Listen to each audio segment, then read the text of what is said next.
हम सब के लिए और सभी देशवासियों के लिए इतना ही नहीं, विश्व के लोकतंत्र प्रेमी नागरिकों के लिए भी हमारे लिए ये बहुत ही गौरव का पल है। बड़े गर्व के साथ लोकतंत्र के उत्सव को मनाने का ये अवसर है।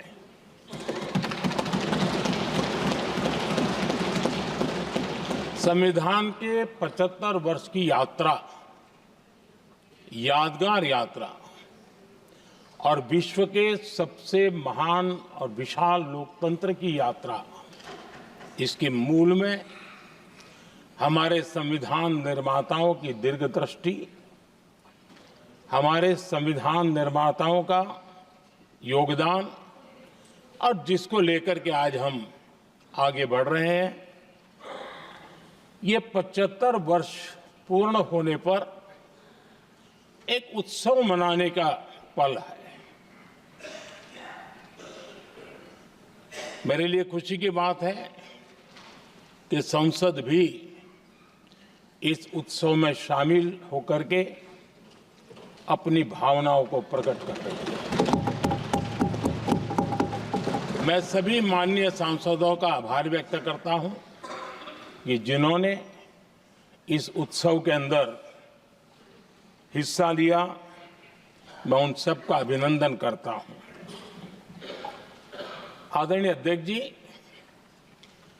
75 वर्ष की उपलब्धि साधारण नहीं है, असाधारण है। और जब देश आजाद हुआ और उस समय भारत के लिए जो जो संभावनाएं व्यक्त की गई थी,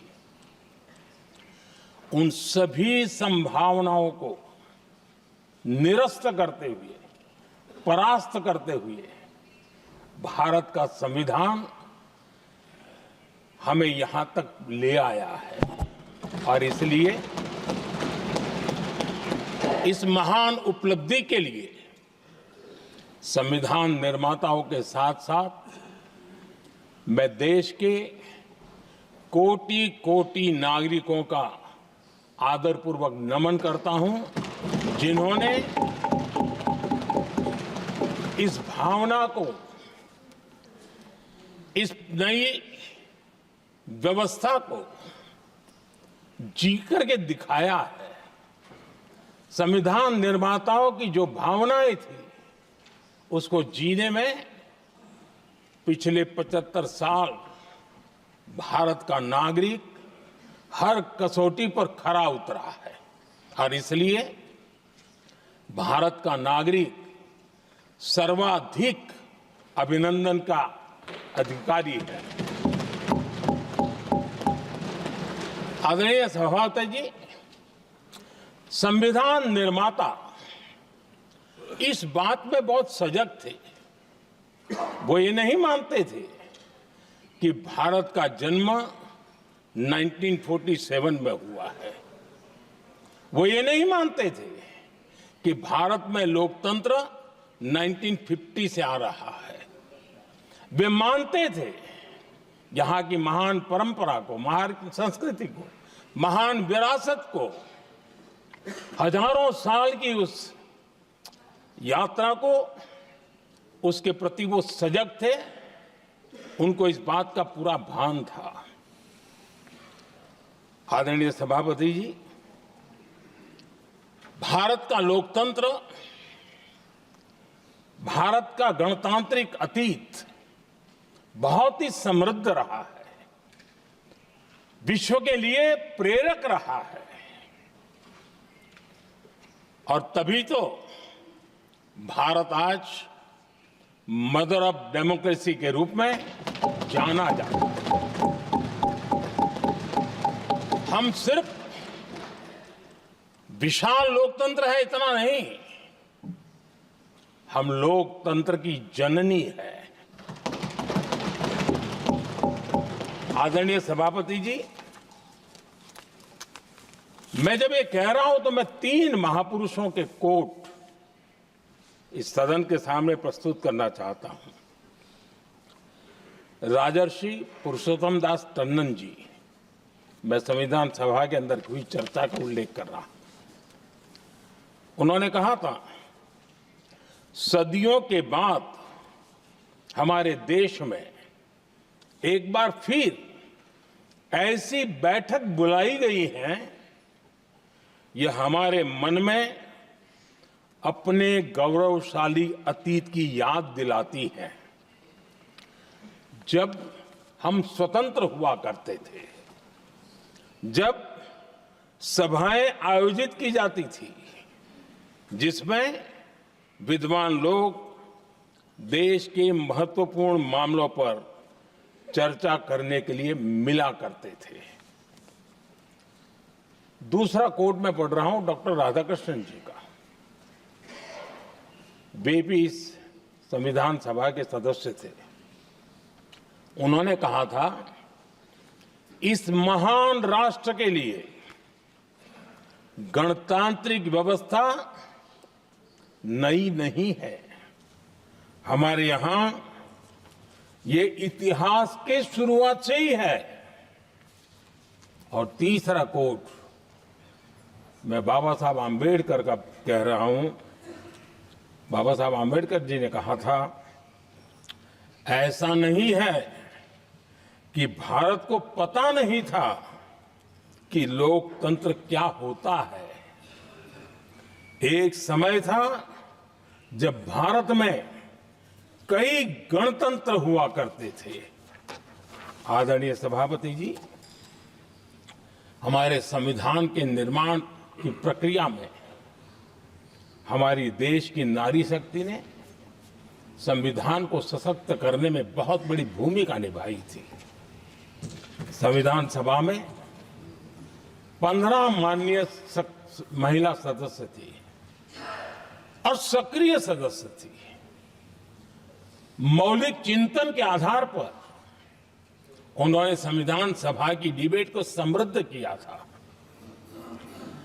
और वे सभी बहनें अलग अलग बैकग्राउंड थी, अलग अलग क्षेत्र की थी। और संविधान में उन्होंने जो जो सुझाव दिए, उन सुझावों का संविधान के निर्माण पर बहुत बड़ा प्रभाव रहा था। और हमारे लिए गर्व की बात है कि दुनिया के कई देश आजाद भी हुए, संविधान भी बने, लोकतंत्र भी चला, लेकिन महिलाओं को अधिकार देने में दशकों बीत गए थे। लेकिन हमारे यहां शुरुआत से ही महिलाओं को वोट का अधिकार संविधान में दिया गया। आदरणीय सभापति जी, जब G20 समिट हुई, उसी भावना को आगे बढ़ाते हुए, क्योंकि संविधान की भावना को लेकर के हम सब जीने वाले लोग हैं, हमने G20 की अध्यक्षता के दरमियान विश्व के सामने विमेन लेड डेवलपमेंट का विचार रखा। और विश्व के अंदर विमेन डेवलपमेंट से अब आगे जाने की जरूरत है।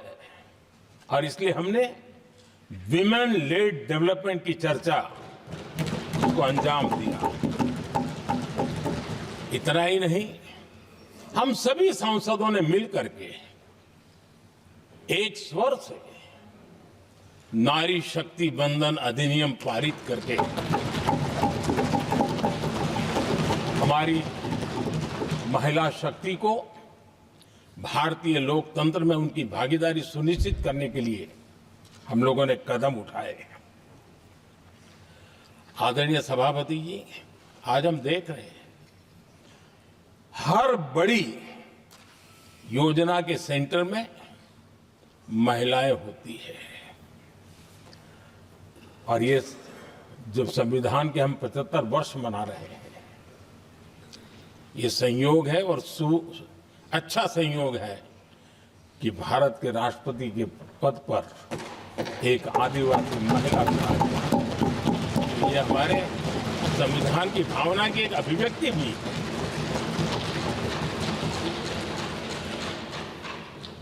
आदरणीय सभापति जी, इस सदन में भी लगातार हमारे महिला सांसदों की संख्या बढ़ रही है, उनका योगदान भी बढ़ रहा है। मंत्रिपरिषद में भी उनका योगदान बढ़ रहा है। आज सामाजिक क्षेत्र हो, राजनीतिक क्षेत्र हो, शिक्षा का क्षेत्र हो, खेलकूद का क्षेत्र हो, क्रिएटिव वर्ल्ड की दुनिया हो, जीवन के हर क्षेत्र में महिलाओं का योगदान, महिलाओं का प्रतिनिधित्व देश के लिए गौरव दिलाने वाला रहा है। विज्ञान के क्षेत्र में, खास करके स्पेस टेक्नोलॉजी में उनके योगदान की सराहना हर हिंदुस्तानी बड़े गर्व के साथ कर रहा है। और इन सब की सबसे बड़ी प्रेरणा हमारा संविधान है। आदरणीय सभापति जी, अब हमारा देश बहुत तेज गति से विकास कर रहा है।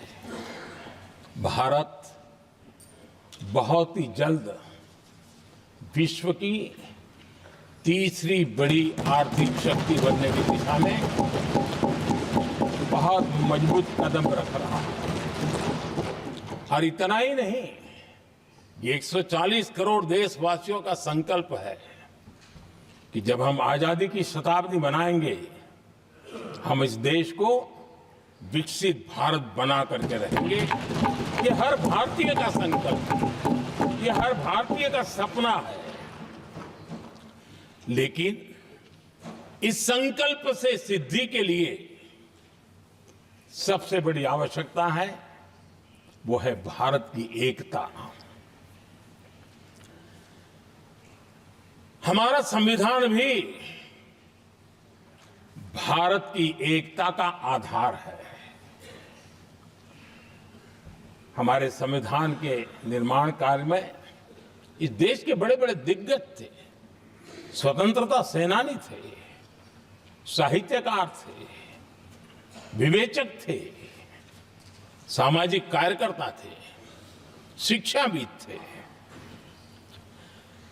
कई फील्ड के प्रोफेशनल्स थे, मजदूर नेता थे, किसान नेता थे, समाज के हर वर्ग का प्रतिनिधित्व था और सबके सब भारत की एकता के प्रति बहुत ही संवेदनशील थे। जीवन के भिन्न भिन्न क्षेत्र से आए हुए, देश के अलग अलग भूभाग से आए हुए सभी लोग इस बात के प्रति सजग थे और बाबा साहब अंबेडकर जी ने चेताया था। मैं बाबा साहब का कोट पढ़ रहा हूं।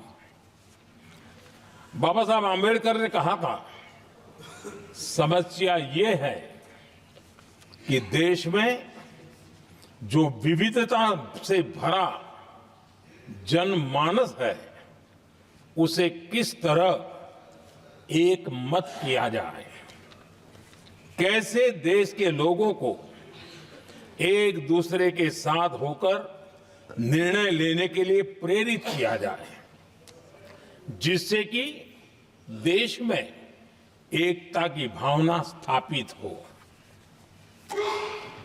आदरणीय सभापति जी, मुझे बड़े दुख के साथ कहना है कि आजादी के बाद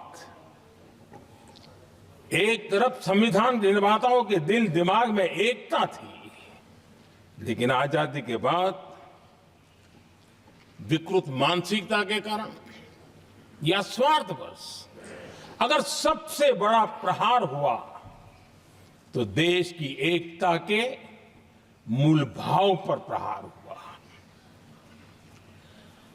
विविधता में एकता, ये भारत की विशेषता रही है। हम विविधता को सेलिब्रेट करते हैं और इस देश की प्रगति भी विविधता को सेलिब्रेट करने में है। लेकिन गुलामी की मानसिकता में पले बड़े लोगों ने, भारत का भला न देख पाने वाले लोगों ने, और जिनके लिए हिंदुस्तान 1947 में ही पैदा हुआ, ये जो धारणा बनी थी, उनके लिए वो विविधता में विरोधाभास ढूंढते रहे। इतना ही नहीं, विविधता के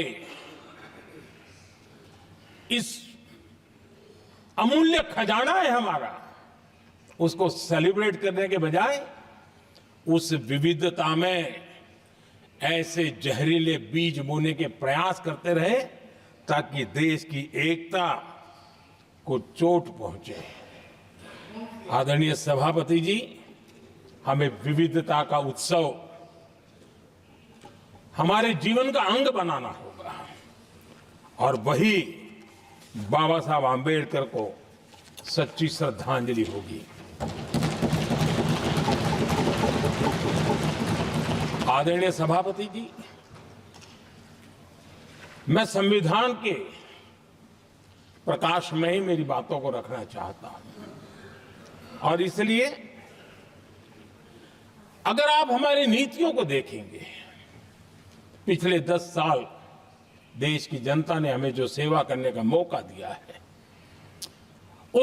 हमारी निर्णयों की प्रक्रिया को देखेंगे तो भारत की एकता को मजबूती देने का निरंतर हम प्रयास करते रहे हैं। आर्टिकल 370 देश की एकता में रुकावट बना पड़ा था, दीवार बना पड़ा था। देश की एकता हमारी प्राथमिकता थी, जो कि हमारी संविधान की भावना थी और इसलिए धारा 370 को हमने जमीन पर काट दिया, क्योंकि देश की एकता हमारी प्राथमिकता है। आदरणीय सभापति जी, इस इतने बड़े विशाल देश में अगर आर्थिक रूप से हमें आगे बढ़ना है, हमारी व्यवस्थाओं को और विश्व को भी निवेश के लिए आना है, तो भारत में अनुकूल व्यवस्थाएं चाहिए और उसी में से हमारे देश में एक लंबे अरसे तक जीएसटी को लेकर के चर्चा चलती रही। मैं समझता हूं इकोनॉमिक यूनिटी के लिए जीएसटी ने बहुत बड़ी भूमिका अदा की है। उस समय पहले की सरकार का भी कुछ योगदान है। वर्तमान समय में हमको इसको आगे बढ़ाने का अवसर मिला और हमने इसको किया और वो भी वन नेशन वन टैक्स उस भूमिका को आगे बढ़ा रहा है। आदरणीय सभापति जी, हमारे देश में राशन कार्ड गरीब के लिए बहुत बड़ी मूल्यवान दस्तावेज रहा है, लेकिन गरीब अगर एक राज्य से दूसरे राज्य जाता था तो गरीब कुछ भी उसके प्राप्त करने का हकदार नहीं बनता था। इतना बड़ा देश पर उसका किसी भी कोने में जाए उसका उतना ही अधिकार है। एकता के उस भाव को मजबूत करने के लिए हमने one nation one ration card की बात को मजबूत किया। आदरणीय सभापति जी, देश के गरीब को, देश के सामान्य नागरिक को अगर मुफ्त में इलाज मिले तो गरीबी से लड़ने की उसकी ताकत अनेक गुना बढ़ जाती है। लेकिन उसके लिए जहां वो काम करता है वहां पर तो मिल जाए, लेकिन किसी काम बस वो बाहर गया है और वहां पर वो जीवन और मृत्यु की लड़ाई लड़ता हो, ऐसे समय अगर उसको सुविधा नहीं मिलेगी तो व्यवस्था किस काम की। और इसलिए देश की एकता के मंत्र को जीने वाले हम लोगों ने ये तय किया कि one nation one health card, और इसलिए हमने आयुष्मान भारत योजना बनाई। आज बिहार के दूर दराज क्षेत्र का व्यक्ति भी अगर पुणे में कुछ काम कर रहा है और अचानक बीमार हो गया तो उसके लिए आयुष्मान कार्ड होना बहुत इनफ है, उसकी सेवा मिल सकती है। आदरणीय सभापति जी, हम जानते हैं देश में कई बार ऐसा हुआ कि देश के एक हिस्से में बिजली थी लेकिन बिजली सप्लाई नहीं हो रही थी और उसके कारण दूसरे इलाके में अंधेरा था। और पिछली सरकार में हमने विश्व के अंदर भारत की बदनामी हेडलाइन से हुआ करती थी अंधेरे की, वो दिन हमने देखे हैं और तब जाकर के एकता के मंत्र को लेकर के संविधान की भावना को जीने वाले हम लोगों ने वन नेशन वन ग्रिड को परिपूर्ण कर दिया और इसलिए आज बिजली के प्रवाह को निर्विरोध रूप से हिंदुस्तान के हर कोने में ले जाया जा सकता है। आदरणीय सभापति जी, हमारे देश में इंफ्रास्ट्रक्चर में भी भेदभाव की बू आती रही है। हमने उसे मिटा करके देश की एकता को ध्यान में रखते हुए, एक संतुलित विकास को ध्यान में रखते हुए हमने उस भेदभाव, उस भावना को खत्म करके एकता को मजबूत किया। हमने नॉर्थ ईस्ट हो या जम्मू कश्मीर हो, हिमालय की गोद के इलाके हो या रेगिस्तान के सटे हुए इलाके हो, हमने पूरी तरह इंफ्रास्ट्रक्चर को एक सामर्थ्य देने का प्रयास किया है ताकि एकता के भाव को अभाव में से कारण कोई दूरी पैदा न हो, उसमें से बदलने का हमने काम किया। आदरणीय सभापति जी, युग बदल चुका है और हम नहीं चाहते हैं कि डिजिटल के क्षेत्र में हैव्स एंड हैव्स नॉट की स्थिति बन जाए। देश के लिए समान रूप से, और इसलिए दुनिया के अंदर बड़े गर्व के साथ हम कहते हैं कि भारत का जो डिजिटल इंडिया की जो सक्सेस स्टोरी है, उसका एक कारण है हमने टेक्नोलॉजी को डेमोक्रेटाइज करने का प्रयास किया है और उसी का भाग है ये हमारे संविधान निर्माताओं ने हमें दिशा दिखाई है कि हमने ऑप्टिकल फाइबर हिंदुस्तान की हर पंचायतों तक ले जाने का प्रयास किया है ताकि भारत की एकता को मजबूती देने में हमें ताकत मिले। आदरणीय सभापति जी, हमारा संविधान की अपेक्षा है एकता की और इसी को ध्यान में रखते हुए हमने मातृभाषा के महात्म्य को स्वीकारा है। मातृभाषा को दबा करके हम देश के जनमानस को संस्कारित नहीं कर सकते और इसलिए हमने न्यू एजुकेशन पॉलिसी में भी मातृभाषा को बहुत बल दिया है और अब मेरे देश का गरीब का बच्चा भी मातृभाषा में डॉक्टर इंजीनियर बन सकता है क्योंकि हमारा संविधान सबसे पीछे है, उनकी सबसे दरकार करने का हमें आदेश देता है। इतना ही नहीं, हमने क्लासिकल लैंग्वेज की दिशा में भी कई लैंग्वेजेस जो जिनका हक बनता था उनको हमने उस स्थान पर रख करके हमने उनका सम्मान किया था। देश भर में एक भारत श्रेष्ठ भारत का अभियान देश के एकता को मजबूत और नई पीढ़ी को वो संस्कारित करने का काम हमारी तरफ से चल रहा है। आदरणीय सभापति जी, काशी तमिल संगमम और तेलुगु काशी संगमम यह आज एक बहुत बड़ा इंस्टीट्यूशनलाइज हुआ है और समाज के निकटता को मजबूती देने का एक सांस्कृतिक प्रयास भी हमारा चलता रहा है क्योंकि उसका कारण यही है कि संविधान की मूल धारा में भारत की एकता का महात्म्य स्वीकार किया गया है और उसको हमें बल देना चाहिए। आदरणीय सभापति जी, संविधान के आज 75 वर्ष हो रहे हैं लेकिन हमारे यहां तो 25 वर्ष का भी महत्व होता है, 50 वर्ष का भी महत्व होता है, 60 साल का भी महत्व होता है। जरा हम इतिहास की तरफ नजर करें कि संविधान यात्रा के इन महत्वपूर्ण पड़ाव का क्या हुआ था। जब देश संविधान के 25 वर्ष पूरे कर रहा था, उसी समय हमारे देश में संविधान को नोच लिया गया, इमरजेंसी आपातकाल लाया गया।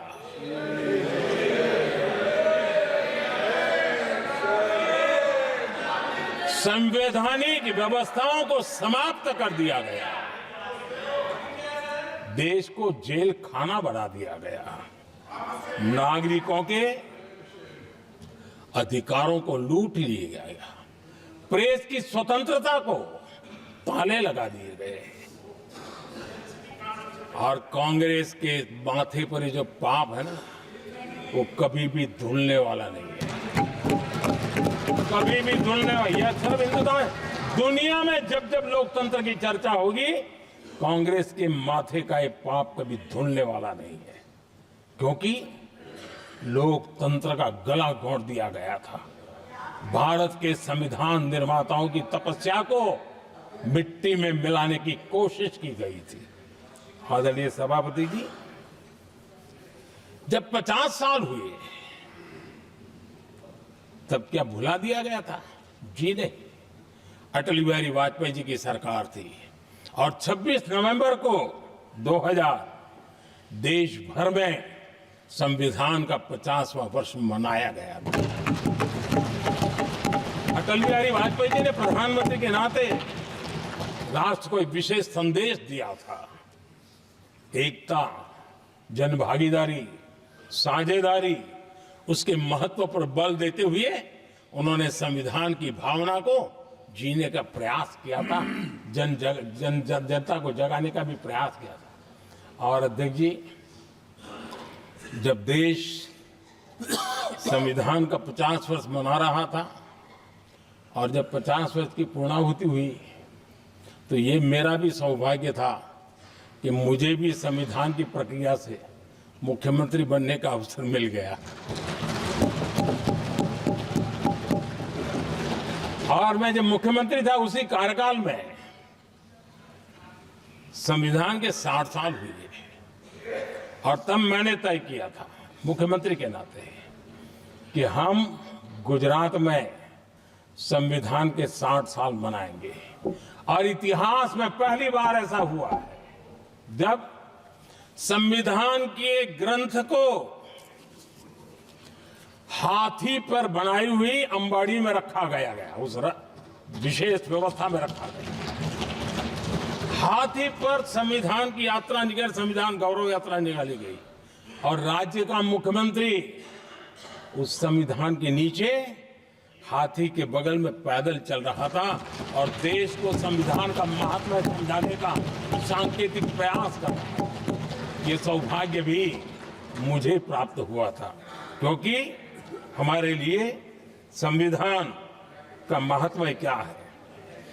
और आज 75 साल हुए हमें अवसर मिला और मुझे याद है जब मैंने लोकसभा के पुराने सदन के अंदर जब 26 नवंबर को संविधान दिवस मनाने की बात कही थी तब एक वरिष्ठ नेता ने सामने से आवाज उठाई थी कि 26 जनवरी तो है, 26 नवंबर की क्या जरूरत है।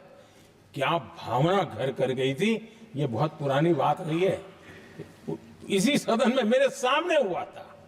लेकिन आदरणीय सभापति जी, मेरे लिए खुशी की बात है कि इस विशेष सत्र में अच्छा होता, संविधान की शक्ति, संविधान की विविधताओं पर चर्चा होती, नई पीढ़ी को काम आता।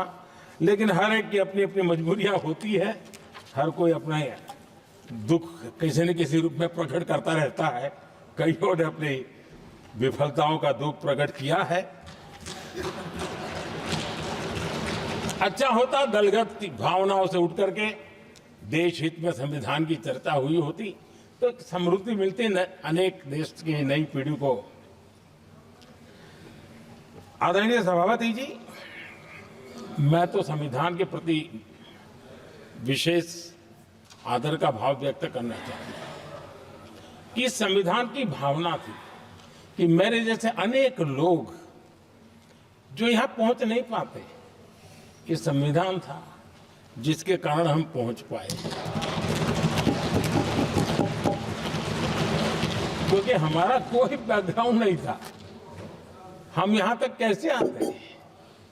ये संविधान का सामर्थ्य था, जनता जनार्दन के आशीर्वाद थे। इतना बड़ा दायित्व, और मेरे जैसे बहुत लोग यहाँ भी हैं जिनका ऐसा कोई बैकग्राउंड नहीं है, यही एक सामान्य परिवार से आए हैं और आज संविधान ने हमें यहाँ तक पहुँचाया है। और ये भी कितना बड़ा सौभाग्य है कि हमें देश ने इतना स्नेह दिया, एक बार नहीं, दो बार नहीं, 3 बार। ये हमारे संविधान के बिना संभव नहीं था। आदरणीय सभापति जी,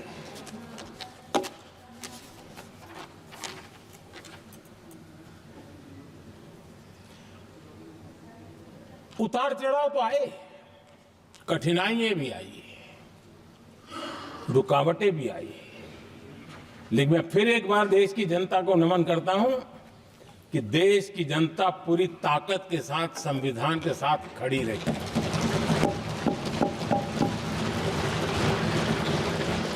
आदरणीय सभापति जी, मैं आज यहां किसी की व्यक्तिगत आलोचना करना नहीं चाहता हूं, लेकिन तथ्यों को देश के सामने रखना जरूरी है और इसलिए मैं तथ्यों को रखना चाहता हूं। कांग्रेस के एक परिवार ने संविधान को चोट पहुंचाने में कोई कोर कसर नहीं छोड़ी है।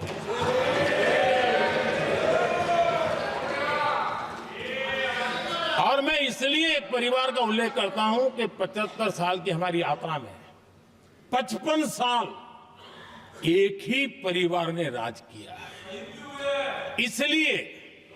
इसलिए देश को क्या क्या हुआ है ये जानने का अधिकार है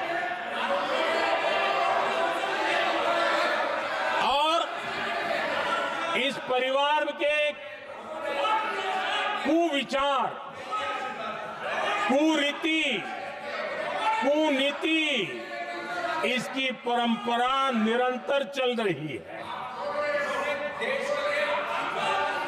हर स्तर पर इस परिवार ने संविधान को चुनौती दी।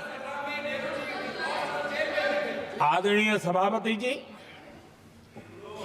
1947 टू 1952 इस देश में इलेक्टेड गवर्नमेंट नहीं थी। एक अस्थाई व्यवस्था थी, एक सिलेक्टेड सरकार थी और चुनाव नहीं हुए थे और जब तक चुनाव न हो तब तक एक इंटरिम व्यवस्था के रूप में कोई खाका खड़ा करना चाहिए, किया गया था। 1952 के पहले राज्यसभा का भी गठन नहीं हुआ था, राज्यों में भी कोई चुनाव नहीं थे, जनता का कोई आदेश नहीं था। उसके बावजूद भी और अभी तो संविधान निर्माताओं ने इतना मंथन करके संविधान बनाया था।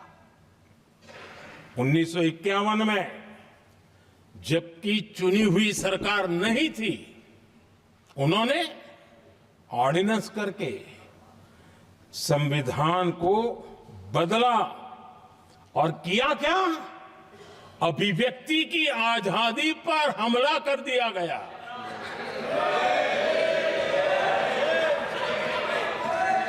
और ये संविधान निर्माताओं का भी अपमान था, क्योंकि ऐसी बातें कोई संविधान सभा में नहीं आई होगी, ऐसा नहीं है, लेकिन वहां उनकी चली नहीं। तो बाद में जैसे ही मौका मिला, उन्होंने अभिव्यक्ति की इस आजादी को, उस पर उन्होंने हथौड़ा मार दिया। और ये संविधान निर्माताओं का घोर अपमान है।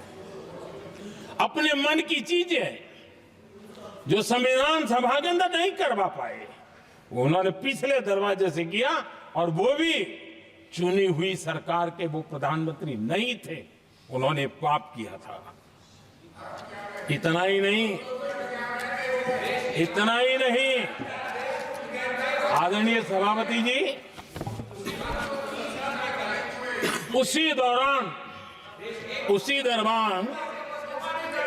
उस समय के प्रधानमंत्री पंडित नेहरू जी ने मुख्यमंत्रियों को एक चिट्ठी लिखी थी।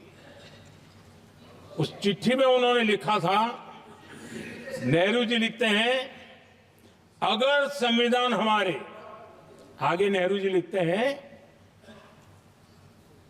अगर संविधान हमारे रास्ते के बीच में आ जाए, ये नेहरू जी लिख रहे हैं, अगर संविधान हमारे रास्ते के बीच में आ जाए, आगे नेहरू जी कह रहे हैं, तो हर हाल में संविधान में परिवर्तन करना चाहिए। ये नेहरू जी ने मुख्यमंत्रियों को चिट्ठी लिखी।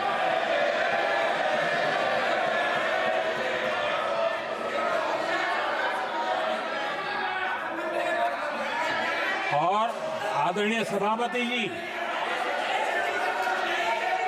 ये भी देखिए 1951 में ये पाप किया गया, लेकिन देश चुप नहीं था। उस समय राष्ट्रपति डॉक्टर राजेंद्र प्रसाद जी ने चेताया ये गलत हो रहा है। उस समय स्पीकर पद पर बैठे हुए हमारे स्पीकर महोदय ने भी पंडित जी को कहा गलत कर रहे हो।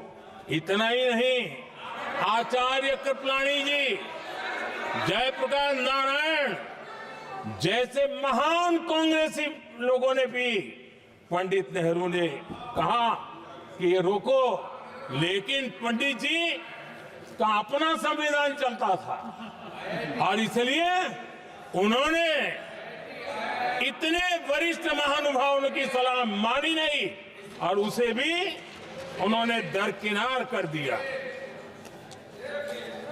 और आदरणीय सभापति जी, ये संविधान संशोधन करने का ऐसा खून कांग्रेस के मुंह लग गया कि समय समय पर वो संविधान का शिकार करती रही। ये खून मुंह पे लग गया। इतना ही नहीं, संविधान के स्पिरिट को लहू लहान करती रही। आदरणीय सभापति जी, करीब 6 दशक में 75 बार संविधान बदला गया। आदरणीय सभापति जी, जो बीज देश के पहले प्रधानमंत्री जी ने बोया था, उस बीज को खाद पानी देने का काम एक और प्रधानमंत्री ने किया। उनका नाम था श्रीमती इंदिरा गांधी।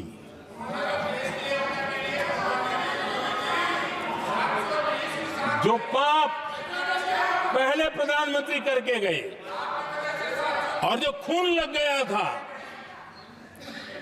1971 में, सुप्रीम कोर्ट का एक फैसला आया था।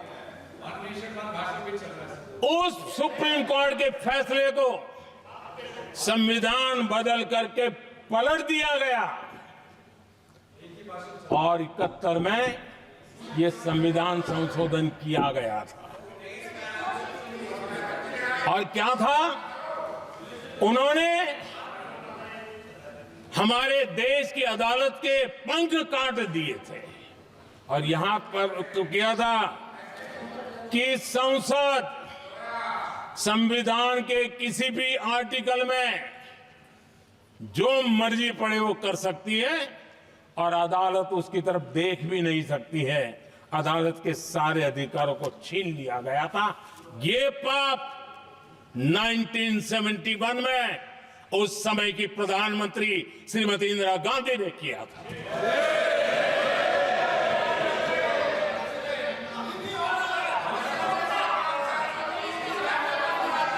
और इस परिवर्तन ने इंदिरा जी की सरकार को मौलिक अधिकारों को छीनने का और न्यायपालिका पर नियंत्रण करने का अधिकार दिया, सक्षम बना दिया था। आदरणीय सभापति जी, खून मुंह पे लग गया था, कोई रोकने वाला था नहीं।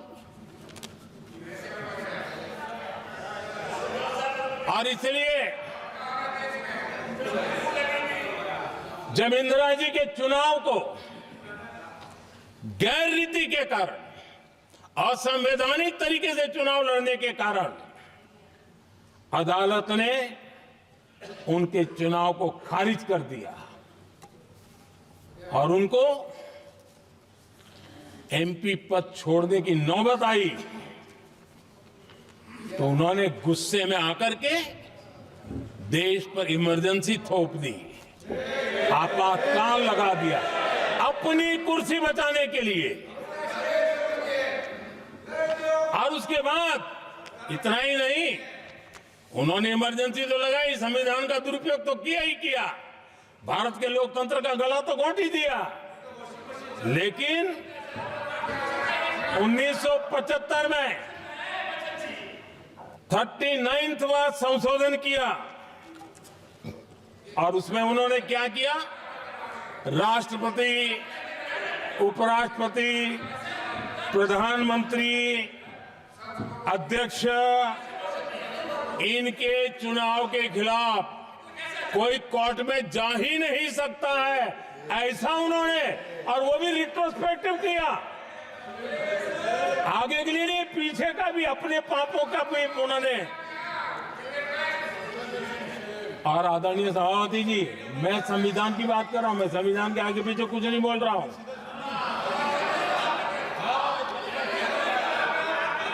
आदरणीय सभापति जी,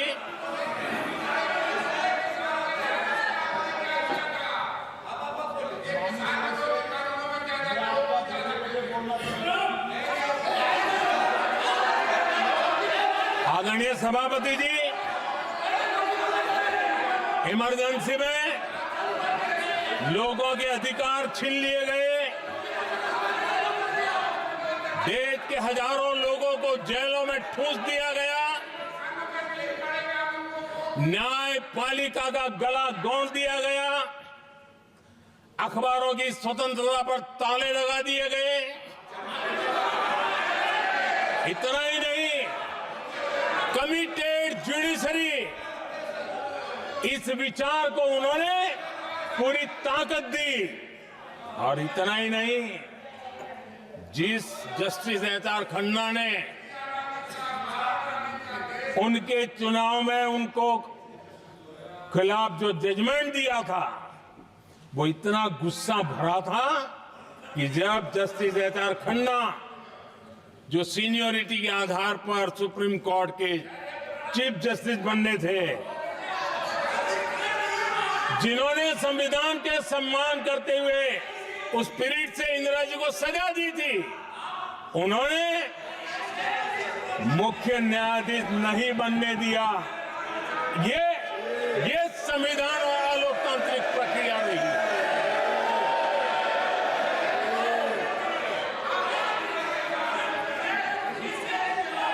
आदरणीय सभापति जी,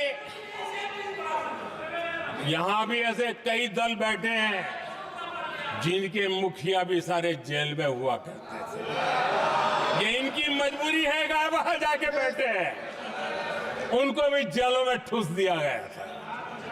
आदरणीय सभापति जी, देश पर जुल्म तांडव चल रहा था, निर्दोष लोगों को जेलों में ठूस दिया जाता था, लाठियां बरताई जाती थी, कई लोग जेलों में मौत के शरण हो गए थे, और एक निर्दयी सरकार संविधान को चूर चूर करती रही थी। आदरणीय सभापति जी, ये परंपरा यहां नहीं रुकी। जो परंपरा नेहरू जी ने शुरू की थी, जिसको दूसरे प्रधानमंत्री जी इंदिरा जी ने आगे बढ़ाया, क्योंकि खून मुंह पे लग गया था, और इसलिए राजीव गांधी जी प्रधानमंत्री बने। उन्होंने संविधान को एक और गंभीर झटका दे दिया।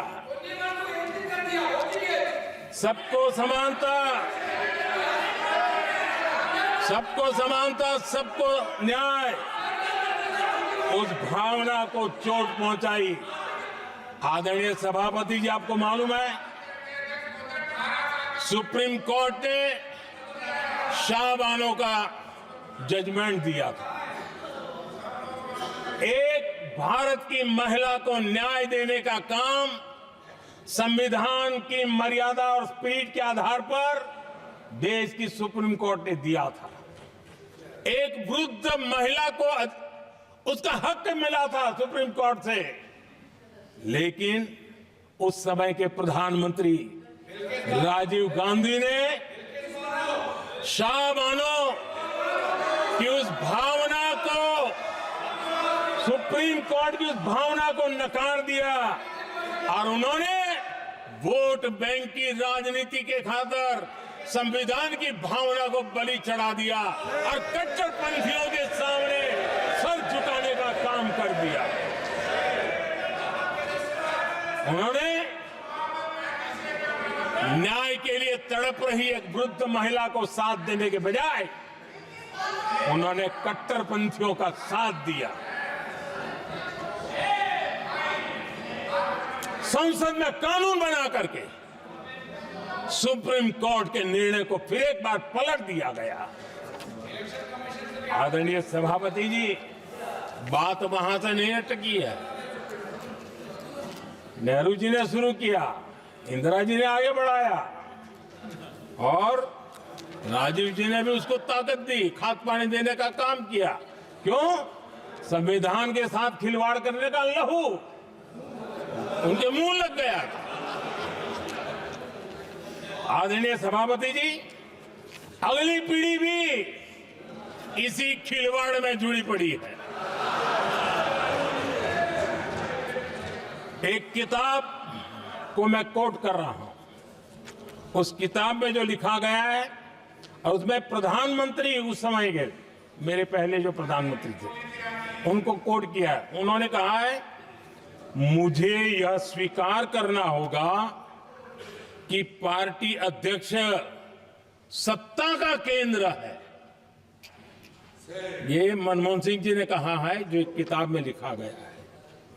मुझे यह स्वीकार करना होगा कि पार्टी अध्यक्ष सत्ता का केंद्र है। सरकार पार्टी के प्रति जवाबदेह है। इतिहास में पहली बार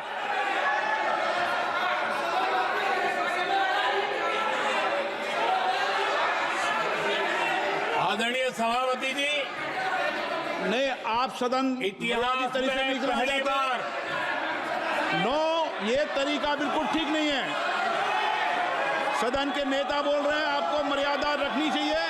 ऐसे सदन नहीं चलेगा इस तरीके से, गलत तरीका आपका ये। माननीय प्रधानमंत्री जी, आदरणीय सभापति जी, इतिहास में पहली बार संविधान को ऐसी गहरी चोट पहुंचा दी गई। संविधान निर्माताओं ने चुनी हुई सरकार और चुने हुए प्रधानमंत्री की कल्पना तक ही हमारा संविधान था, लेकिन इन्होंने तो प्रधानमंत्री के ऊपर एक गैर संवैधानिक और जिसने कोई शपथ भी नहीं लिया था, नेशनल एडवाइजरी काउंसिल पीएमओ के भी ऊपर बैठा दिया। पीएमओ के ऊपर अघोषित दर्जा दे दिया गया।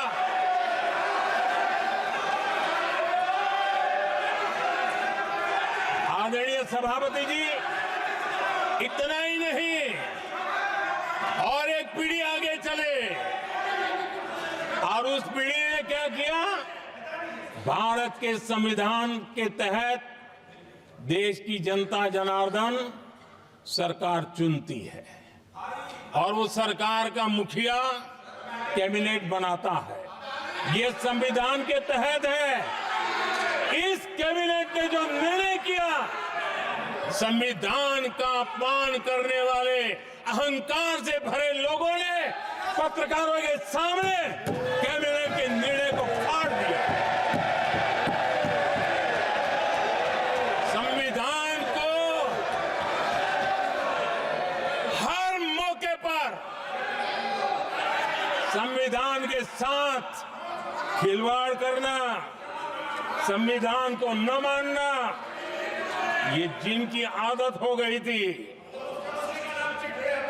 और दुर्भाग्य देखिए, एक अहंकारी व्यक्ति कैबिनेट के निर्णय को फाड़ दे और कैबिनेट अपना फैसला बदल दे। ये कौन सी व्यवस्था है? आदरणीय सभापति जी, मैं जो कुछ भी कह रहा हूं वो संविधान के साथ क्या हुआ उसी की बात कर रहा हूं। उस समय करने वाले पात्रों को लेकर किसी को परेशानी होती होगी, लेकिन बात संविधान की है। मेरे मन के और मेरे विचारों को मैं अभिव्यक्त नहीं कर रहा हूं।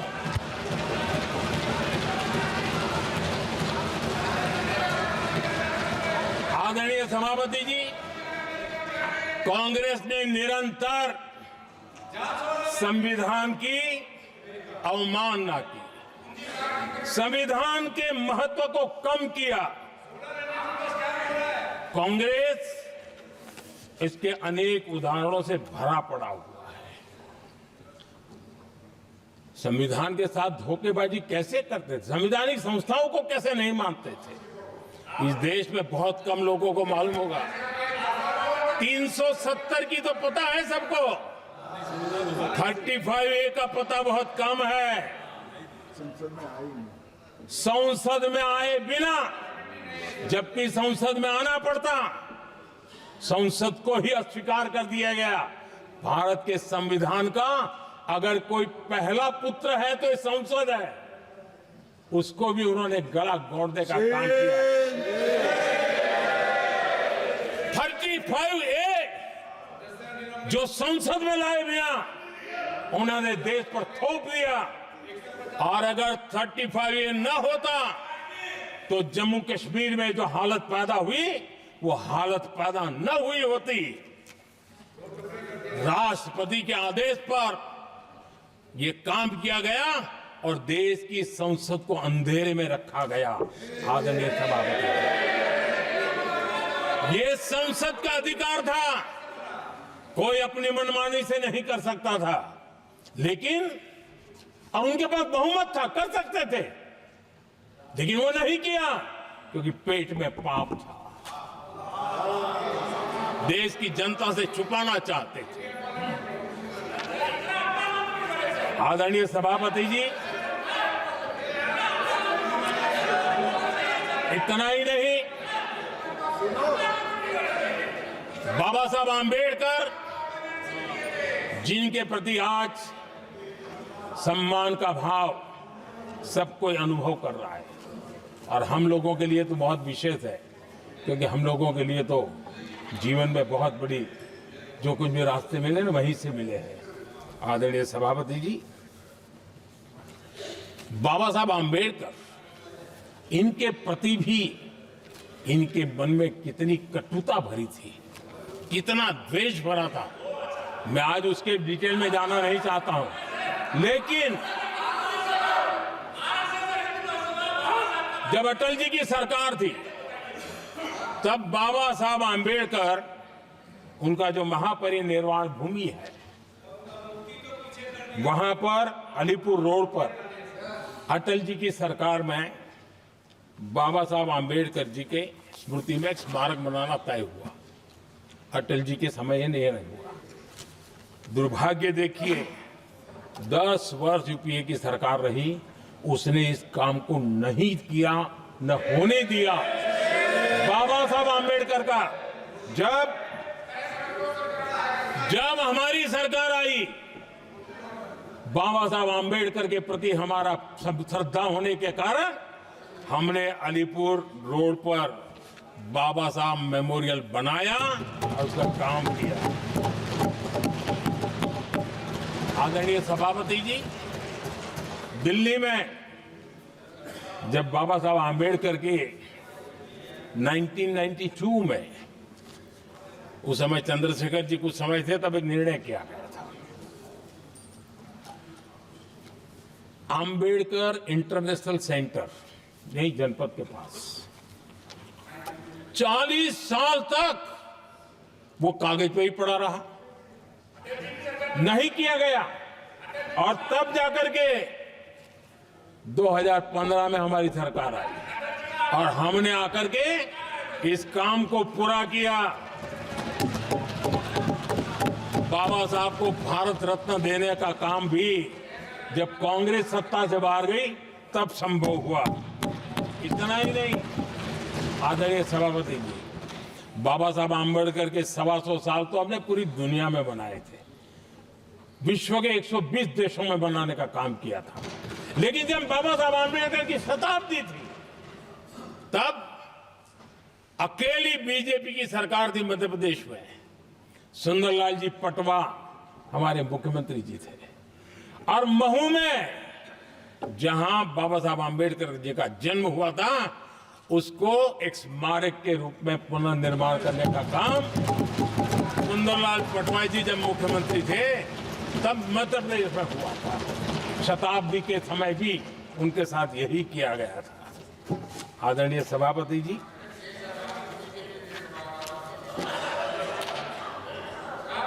हमारे देश में बाबा साहब आम्बेडकर एक दीर्घदृष्टा थे। समाज के दबे कुचले लोगों को मुख्य धारा में लाने के लिए वो प्रतिबद्ध थे और एक लंबे सोच के साथ भारत को अगर विकसित होना है तो भारत का कोई अंग दुर्बल नहीं रहना चाहिए, ये चिंता बाबा साहब को सताती थी। और तब जाकर के हमारे देश में आरक्षण की व्यवस्था बनी। लेकिन वोट बैंक की राजनीति में छुपे हुए लोगों ने, डूबे हुए लोगों ने धर्म के आधार पर, तुष्टीकरण के नाम पर आरक्षण के अंदर कुछ न कुछ नुक्सेदनी करने का प्रयास किया और इसका सबसे बड़ा नुकसान एससी, एसटी और ओबीसी समाज को हुआ है। आदरणीय सभापति जी, आरक्षण की कथा बहुत लंबी है। नेहरू जी से लेकर के राजीव गांधी तक कांग्रेस के प्रधानमंत्रियों ने आरक्षण का घोर विरोध किया है। हिस्ट्री कह रही है आरक्षण के विरोध में लंबी लंबी चिट्ठियां स्वयं नेहरू जी ने लिखी है, मुख्यमंत्रियों को लिखी है। इतना ही नहीं, सदन में आरक्षण के खिलाफ लंबे लंबे भाषण इन लोगों ने किए हैं। बाबा साहब आम्बेडकर समता के लिए और भारत में संतुलित विकास के लिए आरक्षण की लेकर के आए, उन्होंने उसके खिलाफ भी झंडा ऊंचा किया हुआ था। दशकों तक मंडल कमीशन के रिपोर्ट को डिब्बे में डाल दिया था। जब कांग्रेस को देश ने हटाया, जब कांग्रेस गई, तब जाकर के ओबीसी को आरक्षण मिला। तब तक ओबीसी को आरक्षण नहीं मिला। ये कांग्रेस का पाप है। अगर उस समय मिला होता तो आज देश के अनेक पदों पर ओबीसी समाज के लोग भी देश की सेवा करते, लेकिन नहीं करने दिया, नहीं होने दिया। ये पाप इन्होंने किया था।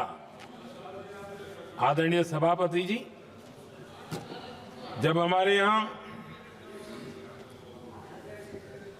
संविधान का निर्माण चल रहा था, तब संविधान निर्माताओं ने धर्म के आधार पर आरक्षण होना चाहिए कि नहीं होना चाहिए, इस विषय पर घंटों तक, दिनों तक गहन चर्चा की है, विचार विमर्श किया है और सबका मत बना है कि भारत जैसे देश की एकता और अखंडता के लिए धर्म के, संप्रदाय के आधार पर आरक्षण नहीं हो सकता है। सुविचारित मत था, ऐसा नहीं कि भूल गए थे, रह गया था। सोच विचार कर तय किया गया था कि भारत की एकता और अखंडता के लिए संप्रदाय और धर्म के आधार पर यह नहीं होगा। लेकिन कांग्रेस ने सत्ता सुख के लिए, सत्ता भूख के लिए, अपनी वोट बैंक को खुश करने के लिए धर्म के आधार पर आरक्षण का नया खेल खेला है, जो संविधान की भावना के खिलाफ है। इतना ही नहीं, दे भी दिया कुछ जगह पे और सुप्रीम कोर्ट से झटके लग रहे हैं। और इसलिए अब दूसरे बहाने से बहाने बता रहे हैं, ये करेंगे वो करेंगे। मन में साफ है, धर्म के आधार पर आरक्षण देना चाहते हैं, इसलिए खेल खेले जा रहे हैं। संविधान निर्माताओं के भावनाओं पर गहरी चोट करने का ये निर्लज्ज प्रयास है। आदरणीय सभापति जी, आदरणीय सभापति जी,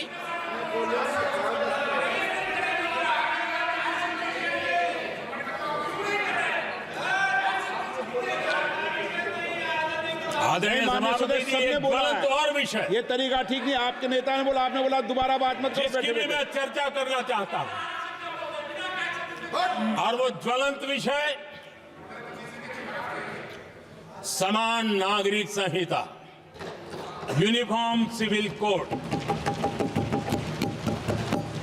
ये विषय भी संविधान सभा के ध्यान बाहर नहीं था। संविधान सभा ने यूनिफॉर्म सिविल कोड को लेकर के लंबी चर्चा की, गहन चर्चा की, और उन्होंने बहस के बाद निर्णय किया कि अच्छा होगा कि जो भी सरकार चुन करके आए वो उसका निर्णय करे और देश में यूनिफॉर्म सिविल कोड लागू करे। ये संविधान सभा का आदेश था। और बाबा साहब आंबेडकर ने कहा था, जो लोग संविधान को समझते नहीं है, देश को समझते नहीं है, सत्ता भूख सेवा कुछ पड़ा नहीं है, उनको पता नहीं है बाबा साहब ने क्या कहा था। बाबा साहब ने कहा था, धार्मिक आधार पर बने, ये मैं बाबा साहब की बात कर रहा हूं, इतना वीडियो कट करके घुमाना मत। आदरणीय सभापति जी, बाबा साहब ने कहा था, धार्मिक आधार पर बने पर्सनल लॉ को खत्म करने की बाबा साहब ने जोरदार वकालत की थी। उस समय के सदस्य के.एम. मुंशी जी ने कहा था, समान नागरिक संहिता को राष्ट्र की एकता और आधुनिकता के लिए अनिवार्य बताया था। कमा मुंशी जी ने।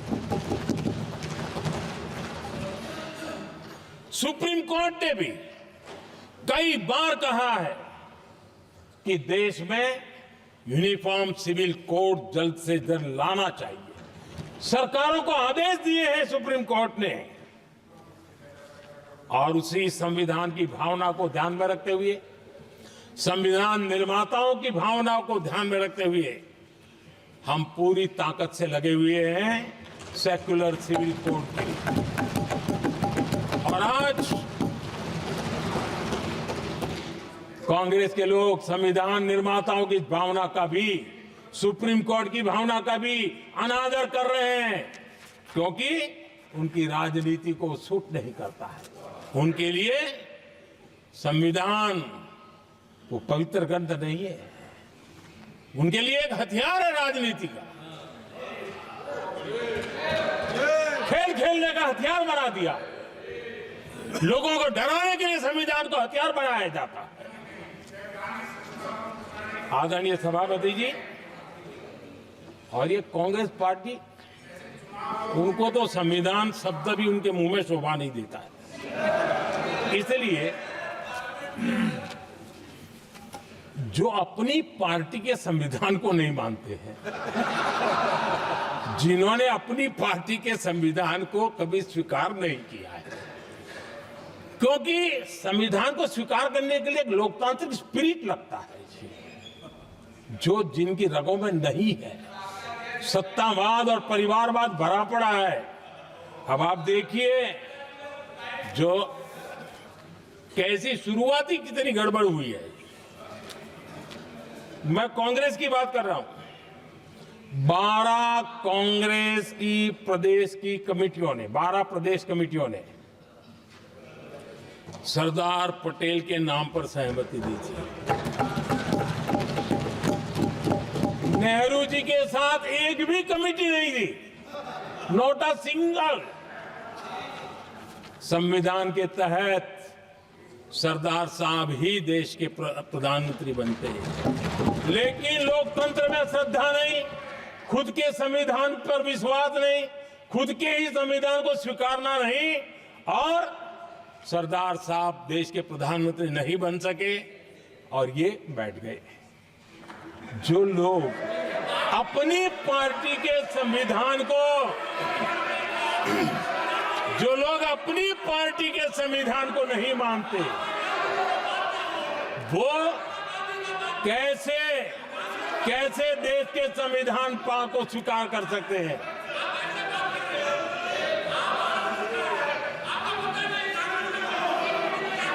आदरणीय सभापति जी, जो लोग संविधान में लोगों के नाम ढूंढते रहते हैं, मैं जरा बताना चाहता हूं, कांग्रेस पार्टी के एक अध्यक्ष हुआ करते थे और वो अति पिछड़े समाज से आते थे। अति पिछड़े, पिछड़े भी नहीं, अति पिछड़े, अति पिछड़े समाज से आते हुए उनके अध्यक्ष श्रीमान सीताराम केसरी जी, कैसा अपमान किया गया। कहते हैं बाथरूम में बंद कर दिया गया, उठा करके फुटपाथ पर फेंक दिया गया। अपनी पार्टी के संविधान में ऐसा कभी नहीं लिखा गया, लेकिन अपनी पार्टी के संविधान को न मानना, लोकतंत्र की प्रक्रिया को न मानना, और पूरी कांग्रेस पार्टी पर एक परिवार ने कब्जा कर लिया, लोकतंत्र को नकार दिया। आदरणीय सभापति जी,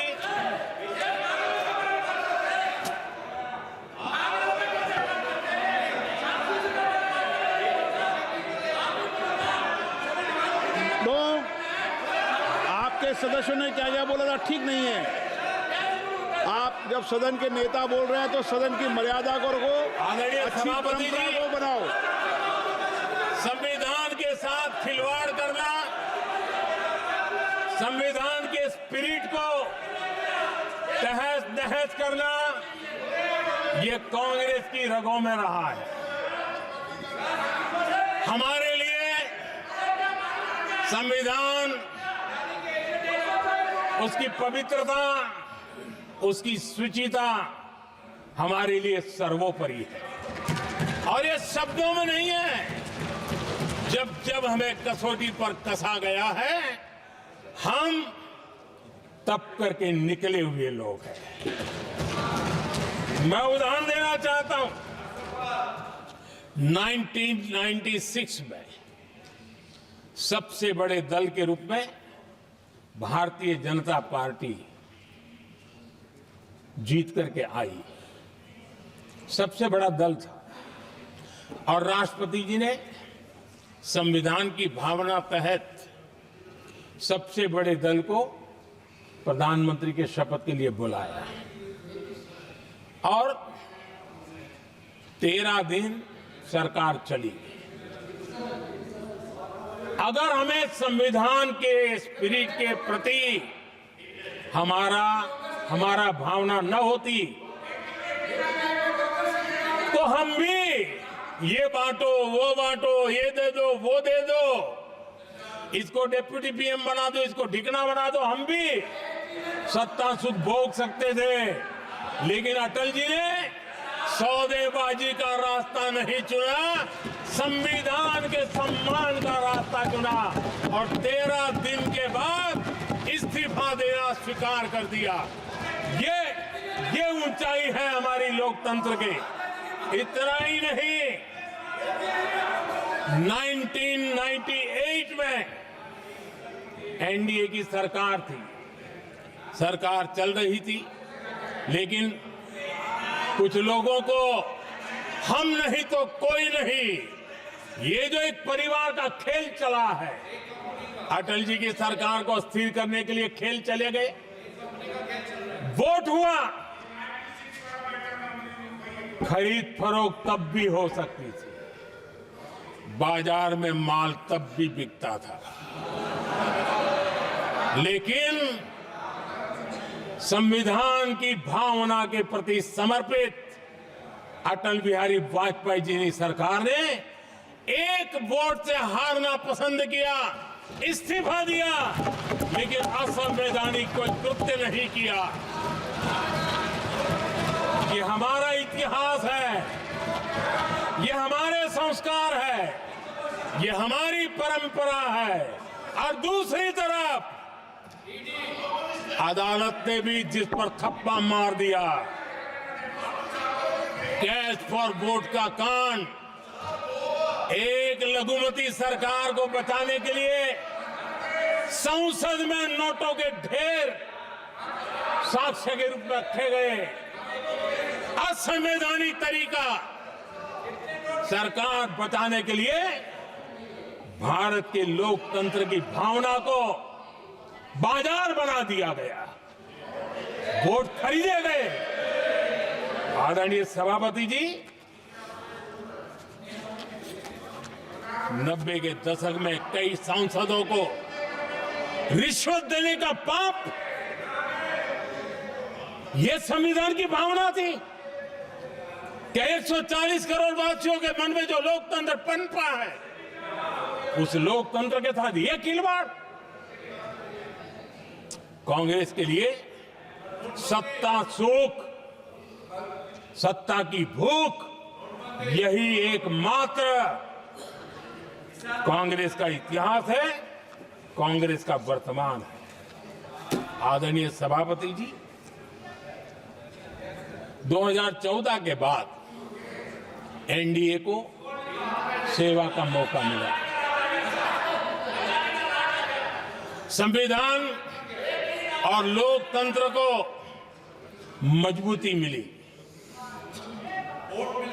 ये पुरानी जो बीमारियों थी, उस बीमारी से मुक्ति का हमने एक अभियान चलाया। बीते 10 साल यहां से पूछा गया, हमने भी संविधान संशोधन किए। जी हां, हमने भी संविधान संशोधन किए हैं, देश की एकता के लिए, देश की अखंडता के लिए, देश के उज्जवल भविष्य के लिए और संविधान की भावना के प्रति पूर्ण समर्पण के साथ किए हैं। हमने संविधान संशोधन किया, क्यों किया? इस देश का ओबीसी समाज तीन दशक से ओबीसी कमीशन को संवैधानिक दर्जा देने के लिए मांग कर रहा है। ओबीसी के सम्मान के लिए, उसको संवैधानिक दर्जा देने के लिए हमने संविधान संशोधन किया है। हमें गर्व है ये करने का। समाज के दबे कुचले लोगों को उनके साथ खड़े होना, ये हम अपना कर्तव्य मानते हैं, इसलिए संविधान संशोधन किया।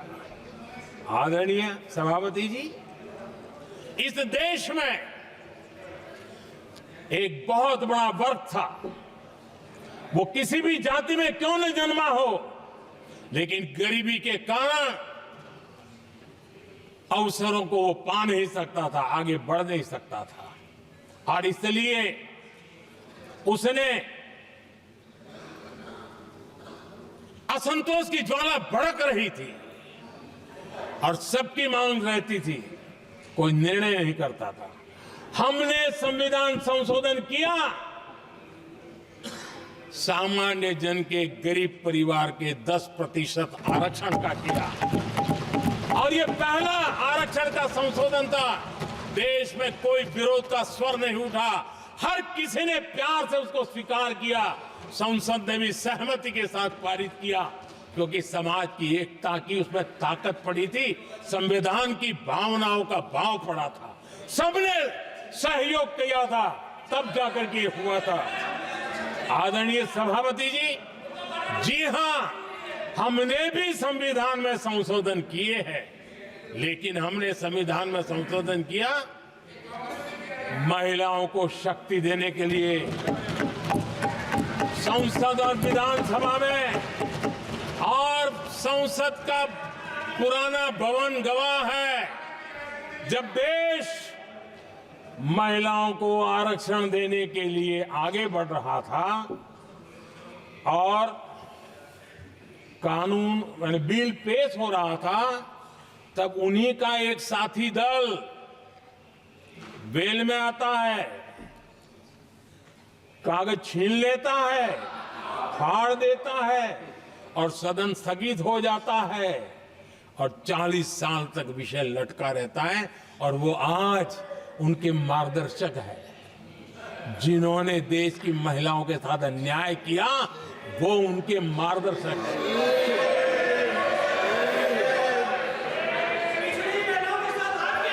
आदरणीय सभापति जी, हमने संविधान संशोधन किया, हमने देश की एकता के लिए किया। बाबा साहब आंबेडकर का संविधान 370 की दीवार के कारण जम्मू कश्मीर की तरफ देख भी नहीं सकता था। हम चाहते थे बाबा साहब आंबेडकर का संविधान हिंदुस्तान के हर हिस्से में लगना चाहिए और इसलिए बाबा साहब को श्रद्धांजलि भी देनी थी, देश की एकता को मजबूत करना था। हमने संविधान संशोधन किया, डंके की चोट पर किया और 370 को हटाया और भारत की सुप्रीम कोर्ट ने भी अब तो उसको मोहर लगा दी है। आदरणीय सभापति जी, हमने 370 का हटाने के लिए संशोधन किया। हमने ऐसे कानून भी बनाए। जब देश का विभाजन हुआ, महात्मा गांधी समेत देश के वरिष्ठ नेताओं ने सार्वजनिक रूप से कहा था कि पड़ोस के जो हमारे देश हैं, जहां जो माइनॉरिटीज है, वो जब भी संकट में आएगी तो उनकी चिंता ये देश करेगा। गांधी जी ने का वचन था, जो उनके नाम पर सत्ता पर चढ़ जाते थे उन्होंने तो पूरा नहीं किया, हमने सीएए ला करके उसको पूरा किया। वो कानून हमने लाया, हमने किया है और गर्व के साथ आज भी हम उसको ओन कर रहे हैं, मुंह नहीं छुपाते हैं, क्योंकि देश के संविधान की भावना के साथ मजबूती के साथ खड़े रहने का हमने काम किया। आदरणीय सभापति जी, हमने जो संविधान संशोधन किए हैं वो पुरानी गलतियों को ठीक करने के लिए किए और हमने एक उज्जवल भविष्य का रास्ता मजबूत करने के लिए किए हैं और समय बताएगा, समय की कसौटी पर हम खरे उतरेंगे, क्योंकि वो सत्ता स्वार्थ के लिए किया गया पाप नहीं है, हमने देश हित में किया हुआ पुण्य है। और इसलिए हमें जो सवाल पूछते हैं आदरणीय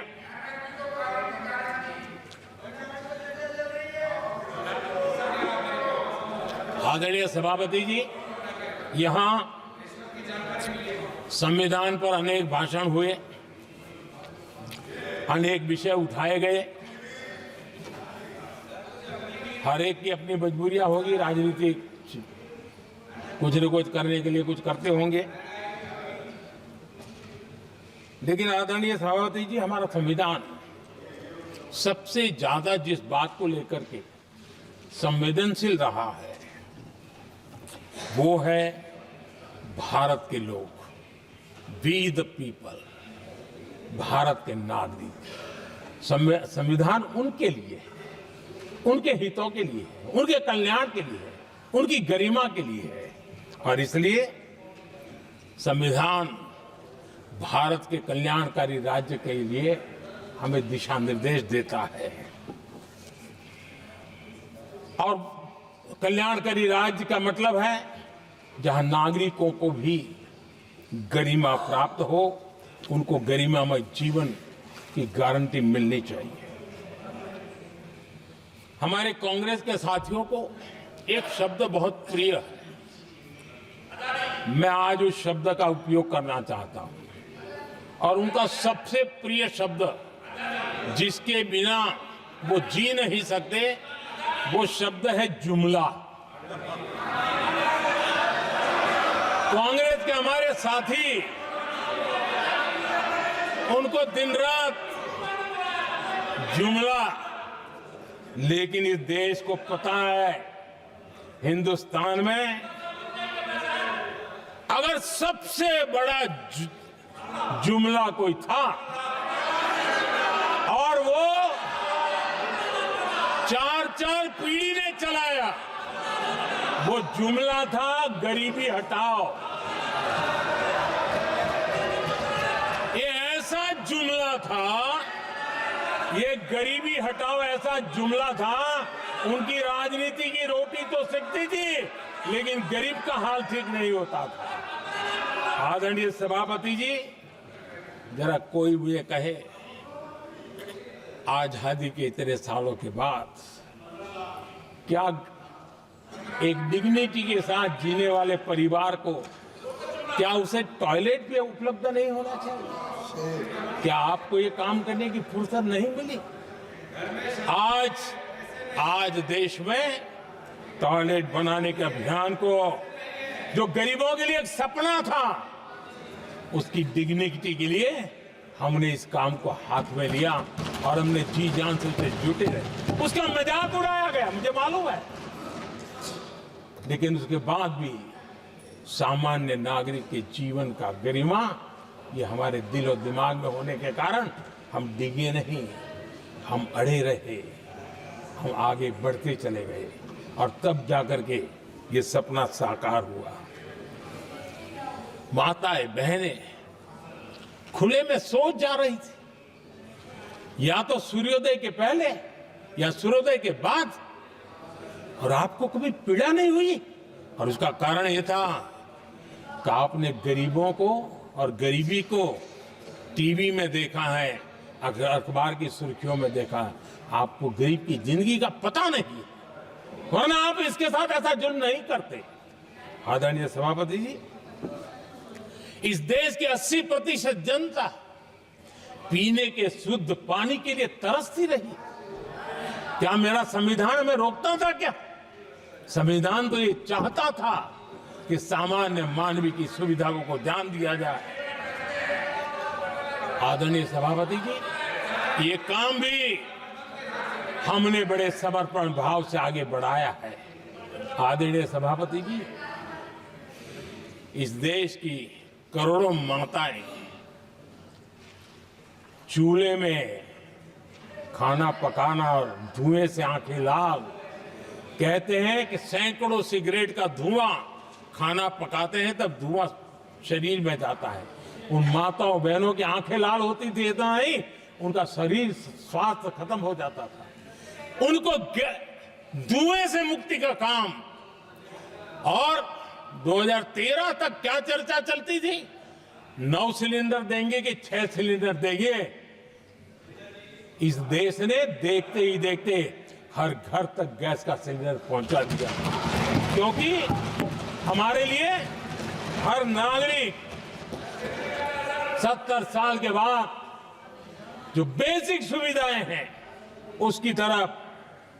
आदरणीय सभापति जी, अगर हमारा गरीब परिवार दिन रात मेहनत करके गरीबी से बाहर निकलने के लिए कोशिश करता है, बच्चों को पढ़ाना चाहता है, लेकिन घर में एक बीमारी आ जाए तो उसका सारा प्लान बेकार हो जाता है, पूरा परिवार की सारी मेहनत पानी में चली जाती है। क्या इन गरीब परिवारों के इलाज के लिए कुछ आप सोच नहीं सकते थे? 50-60 करोड़ देशवासियों को मुफ्त इलाज मिले। संविधान की उस भावना का आदर करते हुए हमने आयुष्मान योजना को लागू किया, और आज देश के 70 साल के ऊपर के किसी भी वर्ग के क्यों न हो, उनके लिए भी हमने व्यवस्था की। आदरणीय सभापति जी, जरूरतमंदों को राशन देने की बात, और उसका भी मजाक उड़ाया जा रहा है। जब हम कहते हैं कि 25 करोड़ लोग गरीबी को परास्त करने में सफल हुए, तो फिर हमें सवाल पूछा जाता है कि आप गरीब को राशन फिर क्यों देते हो? आदरणीय सभापति जी, जो गरीबी से निकल के आया है, उसे पता होता है कि अस्पताल में भी एक पेशेंट स्वस्थ होने के बाद जब छुट्टी देते हैं ना, तो डॉक्टर भी कहता है कि आप घर जाइए, तबीयत ठीक है, ऑपरेशन अच्छा हुआ है, लेकिन महीने पर ये जरा संभालना, ये मत करना, क्योंकि पेशेंट दोबारा तकलीफ में ना आए, गरीब दोबारा गरीब न बने, इसलिए उसका हैंड होल्डिंग जरूरी है। और इसलिए हम मुफ्त राशन दे रहे हैं। उसकी मजाक मत उड़ाओ, क्योंकि हमें गरीबी से जो बाहर निकला है उसको दोबारा गरीबी में जाने नहीं देना है, और जो अभी भी गरीबी में है उसे हमें गरीबी से बाहर लाना है। आदरणीय सभापति जी, हमारे देश में गरीबों का नाम पर जो जुमले चले, उसी गरीबों के नाम पर बैंकों का राष्ट्रीयकरण किया गया गरीबों के नाम पर। लेकिन 2014 तक इस देश के 50 करोड़ नागरिक ऐसे थे जिन्होंने बैंक का दरवाजा तक नहीं देखा था। आदरणीय सभापति जी, गरीब को बैंक में प्रवेश तक नहीं था, ये पाप आपने किया। और आज 50 करोड़ गरीबों के बैंक खाते खोल करके हमने बैंक के दरवाजे गरीबों के लिए खोल दिए। इतना ही नहीं, ये एक प्रधानमंत्री कहते थे कि दिल्ली से 1 रुपया निकलता है तो 15 पैसा पहुंचता है, लेकिन उपाय उनको आता नहीं था। उपाय हमने दिखाया। आज दिल्ली से 1 रुपया निकलता है, 100 के 100 पैसे गरीब के खाते में जमा होते हैं। क्यों? हमें बैंक का सही इस्तेमाल क्या करना, बैंक का सही उपयोग क्या करना। माननीय सदस्य मोबाइल नहीं देखें। आदरणीय सभापति जी, बिना गारंटी के ऋण देश के अंदर जिन लोगों को बैंक के दरवाजे तक जाने की इजाजत नहीं थी, आज इस स्थापित सरकार का संविधान के प्रति जो समर्पण है ना, आज बिना गारंटी वो बैंक से लोन ले सकता है। ये ताकत हमने गरीब को दी है। आदरणीय सभापति जी, गरीबी हटाओ का जुमला इसी के कारण जुमला बनकर के रह गया। गरीब को इस मुश्किल से मुक्ति मिले, ये हमारा बहुत बड़ा मिशन है और ये हमारा संकल्प है, और हम इसके लिए दिन रात एक कर रहे हैं। जिनको कोई नहीं पूछता, इनको मोदी पूजता है। आदरणीय सभापति जी, दिव्यांगजन हर दिन संघर्ष करता हमारा दिव्यांगजन, अब जाकर के हमारे दिव्यांग को फ्रेंडली इंफ्रास्ट्रक्चर मिले, उसकी व्हीलचेयर आगे तक जाए, ट्रेन के डिब्बे तक जाए। ये व्यवस्था दिव्यांगजन के लिए करने का हमारे दिल में तब आया क्योंकि समाज के दबले कुचले वंचित लोगों की चिंता करना हमारे मन में था, तब हुआ। आदरणीय सभापति जी, आप मुझे बताइए, एक तो भाषा के नाम पर झगड़ा करना तो सिखा दिया आपने, लेकिन मेरे दिव्यांगजनों के साथ कितना अन्याय किया। जो हमारे यहां साइनेज लैंग्वेज जो है, साइन लैंग्वेज की जो व्यवस्था है, खास करके मूक बधिर के लिए, अब दुर्भाग्य ऐसा देश का कि असम में जो भाषा सिखाई जाए उत्तर प्रदेश में दूसरी सिखाई जाए, उत्तर प्रदेश में सिखाई जाए महाराष्ट्र में तीसरी सिखाई जाए। हमारे दिव्यांगजनों के लिए एक साइन लैंग्वेज का होना बहुत जरूरी था। आजादी के 7 दशक बाद भी उनको उन दिव्यांगजनों की याद नहीं आई। एक कॉमन साइन लैंग्वेज बनाने का काम हमने किया, जो आज देश के मेरे सभी दिव्यांग भाई बहनों के लिए काम आ रही है।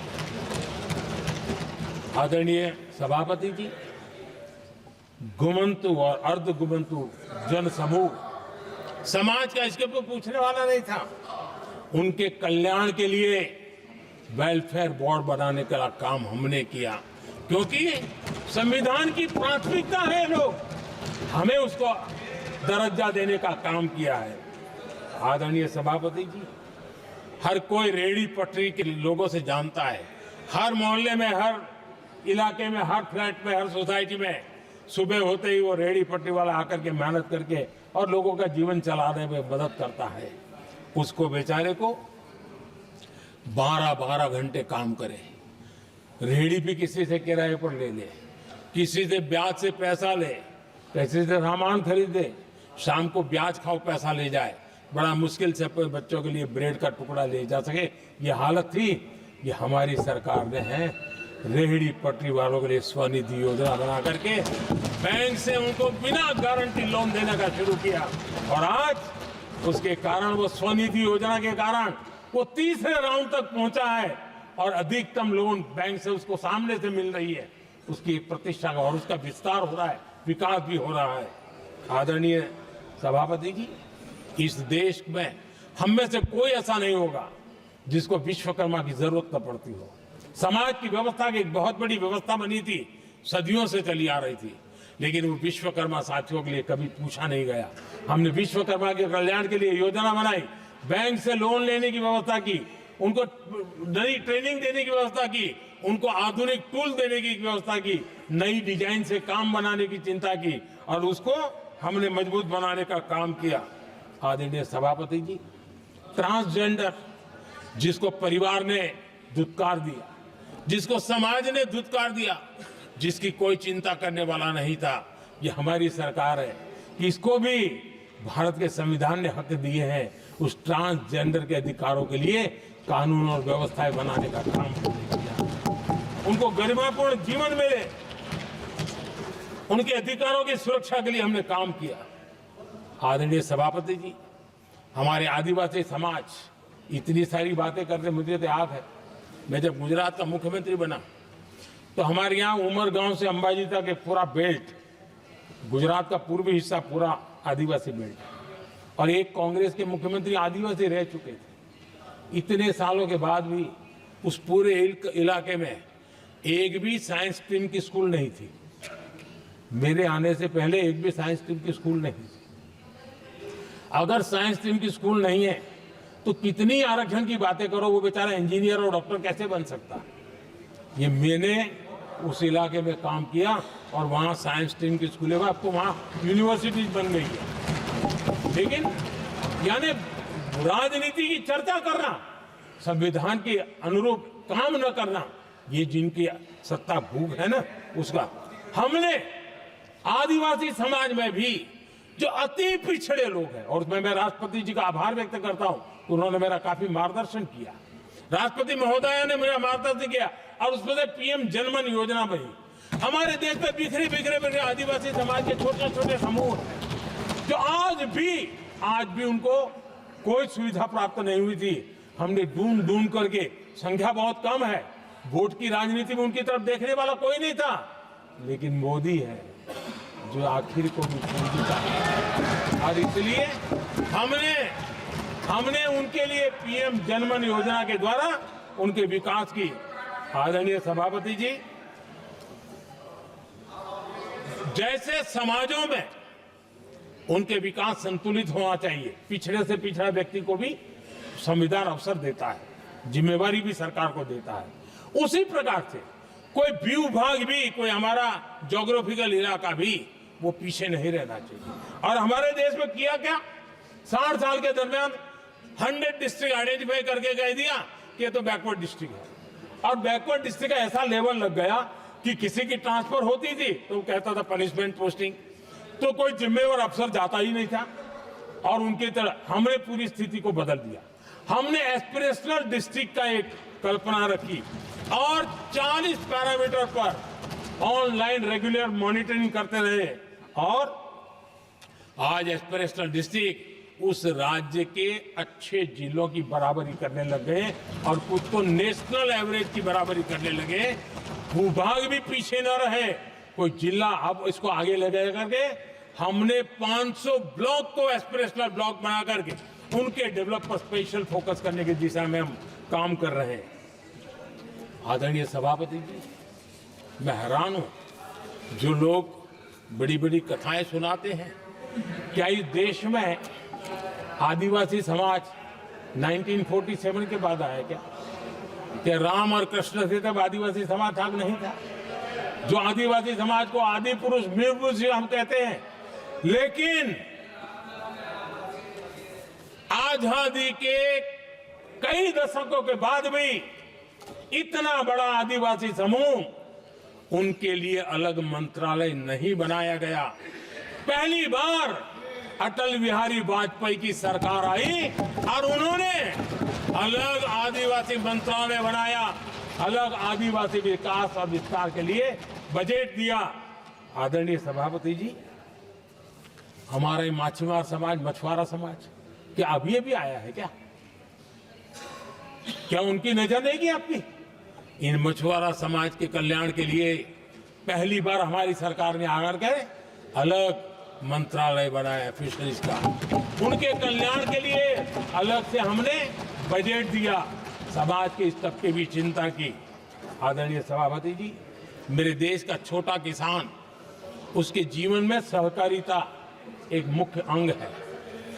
छोटे किसान की जिंदगी को सामर्थ्य देने के लिए सहकारी क्षेत्र को जिम्मेवार बनाना, सहकारी क्षेत्र को सामर्थ्यवान बनाना, सहकारी क्षेत्र को बल देना, इसकी महात्मा हम समझते हैं, क्योंकि छोटा किसान, उसकी चिंता हमारे दिल में थी और इसलिए हमने अलग सहकारिता मंत्रालय बनाया।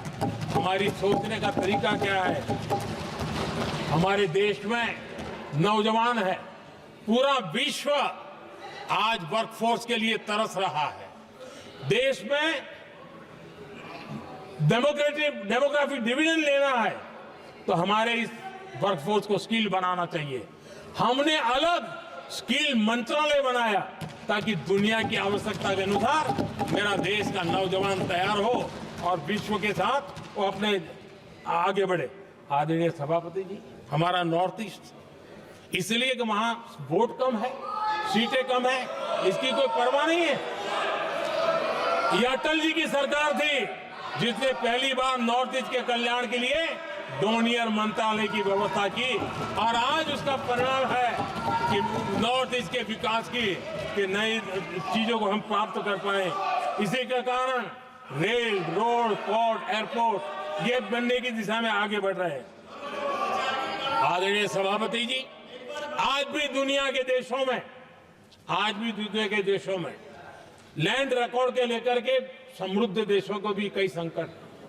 हमने गांव के हर सामान्य व्यक्ति को अपना लैंड रिकॉर्ड, उसके घर की मालिकीन का हक के कागज नहीं है, उसके कारण उसको बैंक से लोन चाहिए हो, कहीं बाहर जाए तो कोई कब्जा कर लिया, एक स्वामित्व योजना बनाई और देश के गांव के ऐसे समाज के दबे कुचले लोगों को वो कागज हम दे रहे हैं जिसके कारण उसका मालिकी हक बन रहा है। वो स्वामित्व योजना एक बहुत बड़ा दिशा दे रहा है।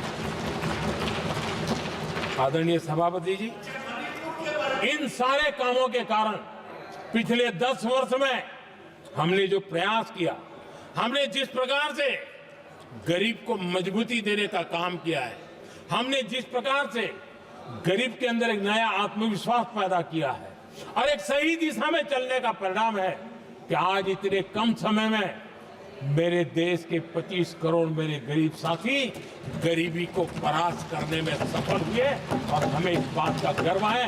और मैं संविधान निर्माताओं के सामने सर झुका करके कहता हूं, जो संविधान हमें दिशा दे रहा है उसके तहत मैं ये काम कर रहा हूं। और मैंने, आदरणीय सभापति जी, जब हम सबका साथ सबका विकास की बात करते हैं, वो नारा नहीं है, वो हमारे आर्टिकल ऑफ फेथ है। और इसलिए हमने सरकार की योजनाएं भी बिना भेदभाव को चलाने की दिशा में काम किया है और संविधान हमें भेदभाव की अनुमति नहीं देता है। और इसलिए हमने आगे चल करके कहा है सैचुरेशन, जिसके लिए जो योजना बनी है उसका लाभ उन लाभार्थी को 100% लाभार्थी को मिलना चाहिए। ये सैचुरेशन अगर सच्चा सेकुलरिज्म को है ना, तो ये सैचुरेशन में है। सच्चा सामाजिक न्याय अगर किसी में है तो ये सैचुरेशन 100% उसको बेनिफिट, जिसका हक है मिलना चाहिए, बिना भेदभाव के लिए मिलना चाहिए। तो ये भाव लेकर के हम सच्चे सेकुलरिज्म को और सच्चे सामाजिक न्याय को लेकर के जी रहे हैं। आदरणीय सभापति जी, संविधान के हमारे एक और स्पिरिट भी है और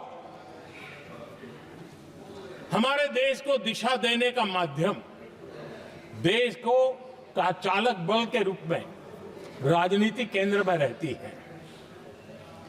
आने वाले दशकों में हमारा लोकतंत्र, हमारी राजनीति की दिशा क्या होनी चाहिए, आज हमें मंथन करना चाहिए। आदरणीय सभापति जी, कुछ दलों की राजनीतिक स्वार्थ और सत्ता का भाव, मैं जरा उनसे पूछना चाहता हूं, क्या वे कभी अपने आप को, और मैं सभी दलों के लिए कह रहा हूं, उधर और इधर ये मेरा विषय नहीं है, ये मेरे मन के विचार है जो मैं इस सदन के सामने रखना चाहता हूं कि इस देश में योग्य नेतृत्व को अवसर मिलना चाहिए नहीं। जिनके परिवार में कोई राजनीति में नहीं है, क्या उनके लिए दरवाजे बंद हो जाएंगे? क्या देश को, लोकतंत्र के स्पिरिट को परिवारवाद ने गहरा नुकसान किया है कि नहीं किया है? क्या परिवारवाद से भारत के लोकतंत्र की मुक्ति का अभियान चलाना ये संविधान के तहत हमारी जिम्मेवारी है कि नहीं है? और इसलिए समानता के सिद्धांत की बात कहे, अवसर की बात कहे, हिंदुस्तान के हर किसी को, और जो परिवारवादी राजनीति है उनकी धुरी ही परिवार होता है, सब कुछ परिवार के लिए। देश को, देश के नौजवानों को आकर्षित करने के लिए, लोकतंत्र को मजबूत बनाने के लिए और देश के युवाओं को आगे आने के लिए हम सभी राजनीतिक दलों ने प्रयास करना चाहिए। सभी राजनीतिक दलों ने, जिनकी पार्श्वभूमि में राजनीतिक परिवार नहीं है, ऐसे फ्रेश ब्लड को लाने के लिए प्रयास करना, ये मैं मानता हूं कि देश की लोकतंत्र की, और इसीलिए मैंने लाल किले से कहा है कि मेरा एक विषय लेके मैं लगातार बोल रहा हूं, बोलता रहूंगा। 1 लाख ऐसे नौजवानों को देश की राजनीति में लाना है जिनका कोई परिवार का बैकग्राउंड राजनीतिक परिवार का नहीं है, और इसलिए देश को एक फ्रेश एयर की जरूरत है, देश को नई ऊर्जा की जरूरत है, देश को नए संकल्प और सपने लेकर के आने वाले युवकों की जरूरत है। और भारत के संविधान के जब 75 वर्ष मना रहे हैं तो हम उस दिशा में आगे बढ़े। आदरणीय सभापति जी, मुझे याद है मैंने एक बार लाल किले से संविधान में हमारे कर्तव्य को लेकर के उल्लेख किया था, और मैं हैरान हूं कि जिनको संविधान का समझ नहीं आता है वो कर्तव्य की भी मजाक उड़ाने लग गए। मैंने ऐसा कोई इंसान देखा नहीं दुनिया में कि जिसको इसमें भी इतराज हो सकता है आने। लेकिन देश का दुर्भाग्य है, हमारे संविधान ने नागरिकों के अधिकार तय किए हैं, लेकिन संविधान को हमसे कर्तव्य की भी अपेक्षा है। और हमारी सभ्यता का सार है धर्म, ड्यूटी, कर्तव्य, ये हमारी सभ्यता का सार है। और महात्मा गांधी जी ने कहा था, महात्मा जी का कोट है, उन्होंने कहा था, मैंने ये अपनी अशिक्षित लेकिन विद्वान मां से सीखा है कि हम अपने कर्तव्यों को जितना अच्छे से निभाते हैं उसी से अधिकार निकल करके आता है। ये महात्मा जी ने कहा था। मैं महात्मा जी की बात को आगे बढ़ाता हूं और मैं कहना चाहूंगा, अगर हम अपने मौलिक कर्तव्यों का पालन करें तो कोई भी हमें विकसित भारत बनाने से नहीं रोक सकता। संविधान का 75वां वर्ष कर्तव्य के प्रति हमारे समर्पण भाव को, हमारी प्रतिबद्धता को और ताकत दें, देश कर्तव्य भावना से आगे बढ़े, ये मैं मानता हूं समय की मांग है। आदरणीय सभापति जी, भारत के भविष्य के लिए संविधान के स्पिरिट से प्रेरित होकर के मैं आज इस सदन के पवित्र मंच से 11 संकल्प सदन के सामने रखना चाहता हूं। पहला संकल्प है, चाहे नागरिक हो या सरकार हो, सभी अपने कर्तव्यों का पालन करें। दूसरा संकल्प है, हर क्षेत्र, हर समाज को विकास का लाभ मिले, सबका साथ, सबका विकास हो। तीसरा संकल्प है, भ्रष्टाचार के प्रति जीरो टॉलरेंस हो। भ्रष्टाचारी की सामाजिक स्वीकार्यता न हो। भ्रष्टाचारी की सामाजिक स्वीकार्यता न हो। चौथा संकल्प है, देश के कानून, देश के नियम, देश की परंपराओं के पालन में देश के नागरिकों को गर्व होना चाहिए, गर्व का भाव हो। पांचवा संकल्प, गुलामी की मानसिकता से मुक्ति हो, देश की विरासत पर गर्व हो। छठा संकल्प, देश की राजनीति को परिवारवाद से मुक्ति मिले। सातवां संकल्प, संविधान का सम्मान हो। राजनीतिक स्वार्थ के लिए संविधान को हथियार न बनाया जाए। आठवां संकल्प, संविधान की भावना के प्रति समर्पण रखते हुए जिनको आरक्षण मिल रहा है वो न छीना जाए और धर्म के आधार पर आरक्षण की हर कोशिश पर रोक लगे। नौवां संकल्प, विमेन लेड डेवलपमेंट में भारत दुनिया के लिए मिसाल बने। 10वां संकल्प, राज्य के विकास से राष्ट्र का विकास, ये हमारा विकास का मंत्र हो। 11वां संकल्प, एक भारत श्रेष्ठ भारत का ध्येय सर्वोपरि हो। आदरणीय सभापति जी, इसी संकल्प के साथ हम सब मिलकर के अगर हम आगे बढ़ते हैं तो संविधान की जो निहित भावना है, वी द पीपल, सबका प्रयास, हम इसी मंत्र को लेकर के आगे चले और विकसित भारत का सपना इस सदन में बैठे हुए सबका तो होना ही चाहिए। 140 करोड़ देशवासियों का सपना जब बन जाता है और संकल्प लेकर के जब देश चल पड़ता है तो इच्छित परिणाम लेकर के रहता है। मेरा 140 करोड़ देशवासियों के प्रति मेरी अपार श्रद्धा रही है। उनके सामर्थ्य पर मेरी श्रद्धा है, देश की युवा शक्ति पर मेरी श्रद्धा है, देश की नारी शक्ति पर मेरी श्रद्धा है। और इसलिए मैं कहता हूं कि देश 2047 देश जब आजादी के 100 साल मनाएगा तो विकसित भारत के रूप में मनाएगा। इस संकल्प के साथ आगे बढ़े। मैं फिर एक बार इस महान पवित्र कार्य को आगे बढ़ाने के लिए सबको शुभकामनाएं देता हूं और मैं आदरणीय सभापति जी, आपने समय बढ़ाया, इसके लिए मैं आपका बहुत बहुत आभार व्यक्त करता हूं। बहुत बहुत धन्यवाद।